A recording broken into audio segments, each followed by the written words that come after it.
Ladies and gentlemen, boys and girls, what is going on, y'all? We're up here. Today, as you guys can see by the title of this video, we will be talking about the Houston Rockets, San Antonio Spurs game that happened last night. If you guys do not know what happened, you guys are in store for an amazing video. If you guys do know what happened, you guys are still in store for a beautiful video because it is a V-Rock video. But we're going to start off with a game recap. So obviously, going into this basketball game last night, you guys, the Houston Rockets were tied for 4th in the Western Conference. The San Antonio Spurs been really inconsistent this year, starting off with a record of 7-14 before last night. So we go into the game last night, y'all. I am expecting a huge performance from James Harden. I'm really not expecting a close game at all. We start out in the first quarter. It is a really tight game. The San Antonio Spurs won that quarter 27-25 off a really good start from DeMar DeRozan and other starters like Rudy Gay. We then go into the second half when the Houston Rockets won that quarter 38-32. Going in the half, it is a really competitive game with the Rockets having a 4-point lead. They get another big lead after the third quarter, win the third quarter by 12. They now have a 16-point lead going into the fourth quarter. Now, this is when we have to talk about this. So going into the fourth quarter, up by 16 points, I was pretty sure that the Houston Rockets were going to win this game pretty easily. Harden was going for damn near close to 50, and then out of nowhere, the San Antonio Spurs come off hitting 3 after 3 with players off their bench like Lonnie Walker, who scored a career-high 28 points after just averaging 4 points a game throughout the entire season in his second year from Miami. He, along with other bench players such as Patty Mills, Trey Lyles, played a huge role in leading this comeback for the San Antonio Spurs. They go into overtime. They actually split 11-11. They go into second overtime, and the San Antonio Spurs come out with a 135-133 win. It knocks the Houston Rockets down to 5th in the Western Conference, and then it moves the San Antonio Spurs up a notch. Now they're sitting at 11th in the Western Conference. Now taking a look at James Harden's performance. James Harden finished with 50 points, 9 rebounds, and 6 assists. That does look really good, y'all. He shot 24 of 24 from the free throw line, an NBA record.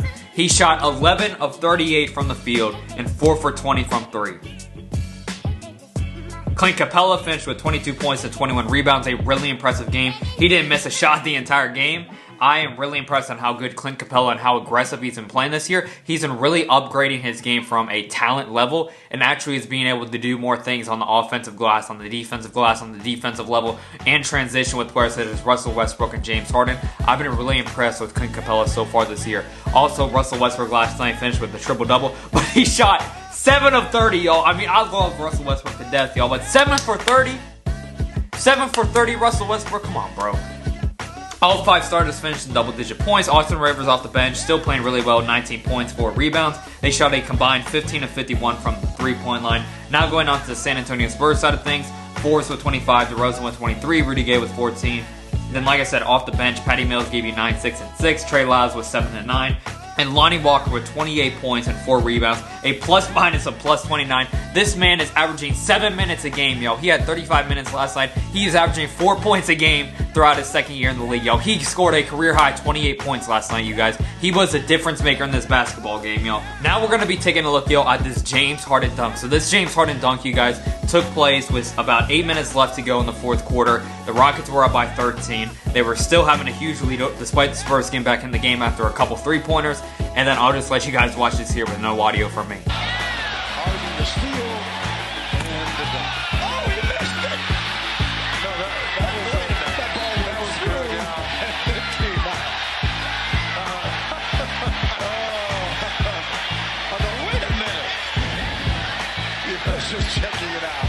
Oh, remember the Manu play in New York a few years ago? I mean, this goes through, yeah. That was good. So yeah, you guys are going to see throughout this video multiple Houston Rockets come to complain once they call a timeout. They also tried to challenge it. The referees denied the challenge for this call, yo. They didn't even go look at it. I mean, it is the most clear, most obvious call in basketball that went in, especially with replay. If there was no replay, I kind of understand it, but that ball went through the cylinder, y'all. That ball definitely went through the cylinder, and I mean, like, I think anyone with 2 eyes can see that.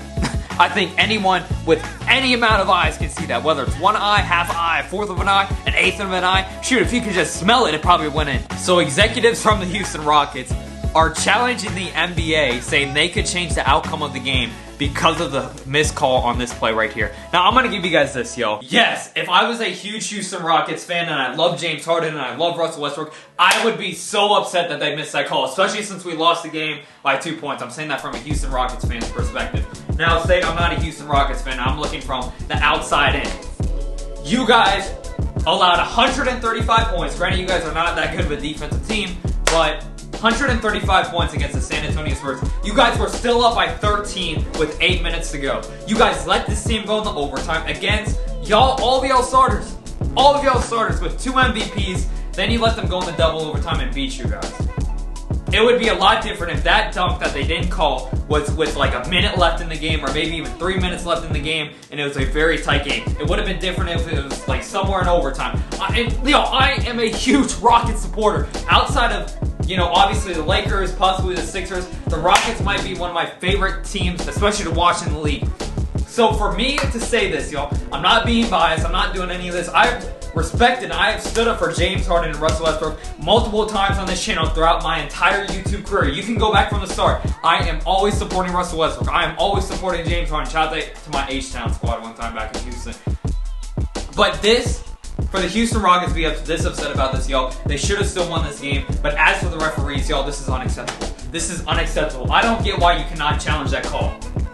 How does that make any sense at all? Especially when they call a timeout. That makes no sense to me at all. Especially when you guys have implemented so much that coaches can now have a challenge this year. That is a huge deal in this league. So when Mike D'Antoni uses that challenge for a very obvious call, you guys got to let him review it. You can't be in a situation where you feel that you effed up and you are too afraid to basically say that you screwed up.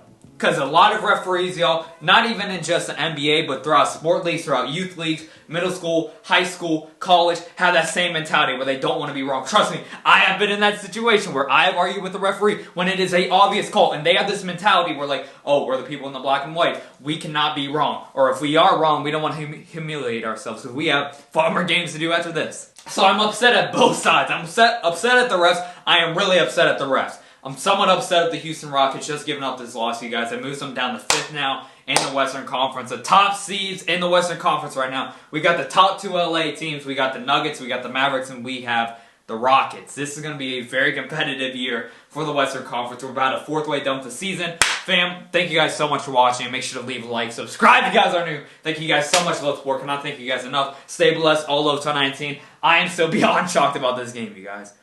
I mean, it's just overwhelming, you know what I mean? But thank you guys so much, y'all. Shout out to the Rockets one time. Shout out to the San Antonio Spurs. They are now 6-6 at home, 8-14 as a total. If they can somehow get a little run right here going on, they did beat the Clippers last week, so we'll see what they can do off this confidence, off this rebound. So thank you guys so much, y'all. All love 2019. We're up this thing, yo.